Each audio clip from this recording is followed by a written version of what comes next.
ऊष्मा। ऊष्मा हीट ये वो ऊर्जा है जो एक वस्तु से दूसरी वस्तु में केवल तापांतर टेम्परेचर डिफरेंस के कारण स्थानांतरित होती है। किसी वस्तु में निहित ऊष्मा उस वस्तु के द्रव्यमान पर निर्भर करती है।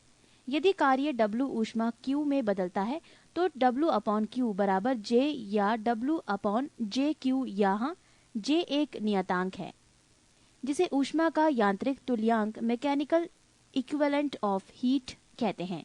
J का मान 4.18 जूल प्रति कैलोरी होता है। इसका तात्पर्य ये हुआ कि यदि 4.186 जूल का यांत्रिक कार्य किया जाए तो उत्पन्न ऊष्मा की मात्रा 1 कैलोरी होगी। ऊष्मा के मात्रक यूनिट्स ऑफ हीट। ऊष्मा का SI मात्रक जूल है। इसके लिए निम्न मात्रक का प्रयोग भी किया जाता है। 1 कैलोरी। 1 ग्राम जल का ताप 1 डिग्री सेल्सियस बढ़ाने के लिए आवश्यक ऊष्मा की मात्रा को कैलोरी कहते हैं। 2 अंतर्राष्ट्रीय कैलोरी इंटरनेशनल कैलोरी। 1 ग्राम शुद्ध जल का ताप 14.5 डिग्री सेल्सियस से 15.5 डिग्री सेल्सियस तक बढ़ाने के लिए आवश्यक ऊष्मा की मात्रा को 1 कैलोरी कहा जाता है। 3 ब्रिटिश थर्मल यूनिट BTHU।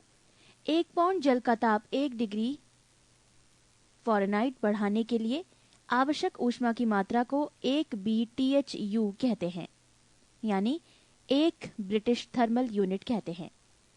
विभिन्न मात्रकों में संबंध। 1 BTH यूनिट बराबर 252 कैलोरी। 1 किलो कैलोरी बराबर 4186 जूल बराबर 1000 कैलोरी। 1 कैलोरी बराबर 4.186 जूल। पृष्ठ 288। ताप टेम्परेचर। ताप वो भौतिक कारक है जो एक वस्तु से दूसरी वस्तु में ऊष्मीय ऊर्जा के प्रवाह की दिशा निश्चित करता है, अर्थात जिस कारण से ऊर्जा स्थानांतरण होती है उसे ताप कहते हैं। तापमापन मेजरमेंट ऑफ टेम्परेचर। तापमापी थर्मोमीटर। तापमापी ताप मापने के लिए जो उपकरण प्रयोग में लाया जाता है उसे तापमापी कहते हैं। ताप मापने के लिए पैमाने स्केल्स ऑफ टेम्परेचर मेजरमेंट। निम्न प्रकार के ताप पैमाने प्रचलित हैं। 1 सेल्सियस पैमाना। इस पैमाने का आविष्कार स्वीडन के वैज्ञानिक सेल्सियस ने किया था। इस पैमाने में हिमांक को 0 डिग्री सेल्सियस व भाप बिंदु को 100 डिग्री सेल्सियस अंकित किया जाता है तथा इनके बीच की दूरी को 100 बराबर भागों में बांट देते हैं। प्रत्येक भाग को 1 डिग्री सेल्सियस कहते हैं। 2 फ़ारेनहाइट पैमाना। इसका आविष्कार जर्मन वैज्ञानिक फ़ारेनहाइट ने किया। इसका हिमांक 32 डिग्री फ़ारेनहाइट एवं भाप बिंदु 212 डिग्री फ़ारेनहाइट है। इनके बीच की दूरी को 180 बराबर भागों में बांट दिया जाता है। 3 रोमर पैमाना। इसका हिमांक 0 डिग्री रोमर एवं भाप बिंदु 80 डिग्री रोमर है। इनके बीच का भाग 80 बराबर भागों में बांट दिया जाता है। 4 केल्विन पैमाना। इसमें हिमांक को 273 केल्विन एवं भाप बिंदु को 373 केल्विन है। इन दोनों बिंदुओं के बीच की दूरी को समान 100 भागों में विभाजित कर दिया जाता है। चारों पैमानों में संबंध। C-0/100 बराबर F-32/180 बराबर R-0/80 बराबर K-273/100। परम शून्य एब्सोल्यूट जीरो। सिद्धांत रूप से अधिकतम ताप की कोई सीमा नहीं है, परंतु निम्नतम ताप की सीमा है।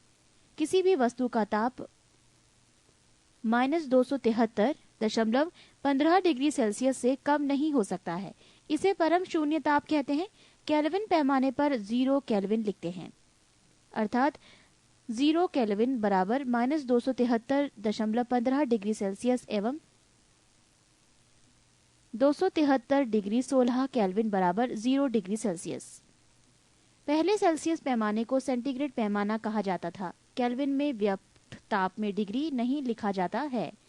पारा -39 डिग्री सेल्सियस पर जमता है, अतः इससे निम्न ताप ज्ञात करने के लिए अल्कोहल तापमापी का प्रयोग किया जाता है।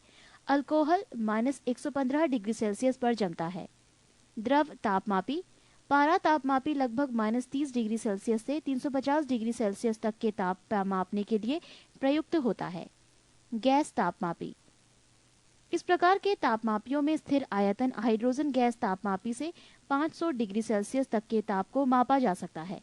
हाइड्रोजन की जगह नाइट्रोजन गैस लेने पर 1500 डिग्री सेल्सियस तक के ताप का मापन किया जा सकता है। प्लेटिनम प्रतिरोध तापमापी। इसके द्वारा -200 डिग्री सेल्सियस से 1200 डिग्री सेल्सियस तक के ताप को मापा जाता है। ताप युग्म तापमापी, इसका उपयोग -200 डिग्री सेल्सियस से 1600 डिग्री सेल्सियस तक के तापों के मापन के लिए किया जाता है। पूर्ण विकिरण उत्तापमापी, टोटल रेडिएशन पायरोमीटर, इस तापमापी से दूर स्थित वस्तु के ताप को मापा जाता है, जैसे सूर्य का ताप। इसके द्वारा 800 डिग्री सेल्सियस से ऊंचे ताप ही मापे जाते हैं, इससे नीचे का ताप नहीं, क्योंकि इससे कम ताप की वस्तुएं ऊष्मीय विकिरण उत्सर्जित नहीं करती है।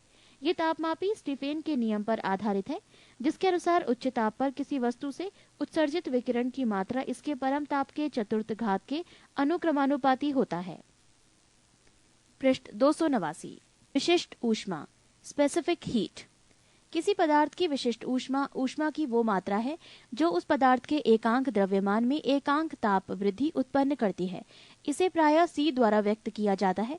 विशिष्ट ऊष्मा का SI मात्रक जूल किलोग्राम -1 केल्विन की पावर -1 कोष्ठक में J kg की पावर -1 K की पावर -1 होता है। 1 ग्राम जल का ताप 1 डिग्री सेल्सियस बढ़ाने के लिए 1 कैलोरी ऊष्मा की आवश्यकता होती है। अतः जल की विशिष्ट ऊष्मा धारिता 1 कैलोरी प्रति ग्राम डिग्री सेल्सियस होता है। जल की विशिष्ट ऊष्मा धारिता अन्य पदार्थों की तुलना में सबसे अधिक है। कुछ पदार्थों की विशिष्ट ऊष्मा या विशिष्ट ऊष्मा धारिता कोष्ठक में जूल प्रति किलोग्राम कैलोरी होता है। बर्फ 2100 जूल प्रति किलोग्राम कैलोरी, पारा 140, लेड 130, लोहा 460, केरोसिन तेल 210, जल 4200। ऊष्मीय प्रसार, थर्मल एक्सपेंशन। किसी वस्तु को गर्म करने पर उसकी लंबाई, क्षेत्रफल एवं आयतन में वृद्धि होती है। लंबाई में वृद्धि की माप रेखीय प्रसार गुणांक अल्फा, क्षेत्रफल में वृद्धि की माप क्षेत्रीय प्रसार गुणांक बीटा तथा आयतन में वृद्धि को आयतन प्रसार गुणांक गामा द्वारा व्यक्त किया जाता है। अल्फा, बीटा एवं गामा में संबंध। अल्फा अनुपात बीटा अनुपात गामा समानुपात 1:2:3 और बीटा बराबर 2 अल्फा तथा गामा बराबर 3 अल्फा। जल का असामान्य प्रसार। प्रायः सभी द्रव गर्म किए जाने पर आयतन में बढ़ते हैं, परंतु जल 0 डिग्री सेल्सियस से 4 डिग्री सेल्सियस तक गर्म करने पर आयतन में घटता है तथा 4 डिग्री सेल्सियस के बाद गर्म करने पर आयतन में बढ़ना शुरू कर देता है। इसका अर्थ यह है कि 4 डिग्री सेल्सियस पर जल का घनत्व अधिकतम होता है। ऊष्मा का संचरण। ऊष्मा का एक स्थान से दूसरे स्थान पर जाने को ऊष्मा का संचरण कहते हैं। इसकी 3 विधियां हैं, 1 चालन, 2 संवहन और 3 विकिरण। चालन, कंडक्शन। चालन के द्वारा ऊष्मा पदार्थ में एक स्थान से दूसरे स्थान तक पदार्थ के कणों को अपने स्थान का परिवर्तन किए बिना पहुंचती है। ठोस में ऊष्मा का संचरण चालन विधि द्वारा ही होता है। संवहन, कन्वेक्शन। इस विधि में ऊष्मा का संचरण पदार्थ के कणों के स्थानांतरण के द्वारा होता है। इस प्रकार पदार्थ के कणों के स्थानांतरण से धाराएं बहती हैं, जिन्हें संवहन धाराएं कहते हैं। गैसों एवं द्रवों में ऊष्मा का संचरण संवहन द्वारा ही होता है। वायुमंडल संवहन विधि के द्वारा ही गर्म होता है। विकिरण, रेडिएशन। इस विधि में ऊष्मा गर्म वस्तु से ठंडी वस्तु की ओर बिना किसी माध्यम की सहायता के तथा बिना माध्यम को गर्म किए प्रकाश की चाल से सीधी रेखा में संचारित होती है। न्यूटन का शीतलन नियम, न्यूटन्स लॉ ऑफ कूलिंग। समान अवस्था रहने पर विकिरण द्वारा किसी वस्तु के ठंडे होने की दर वस्तु तथा उसके चारों ओर के माध्यम के तापांतर पर के अनुक्रमानुपाती होती है। अतः वस्तु जैसे जैसे ठंडी होती जाएगी उसके ठंडे होने की दर कम होती जाएगी।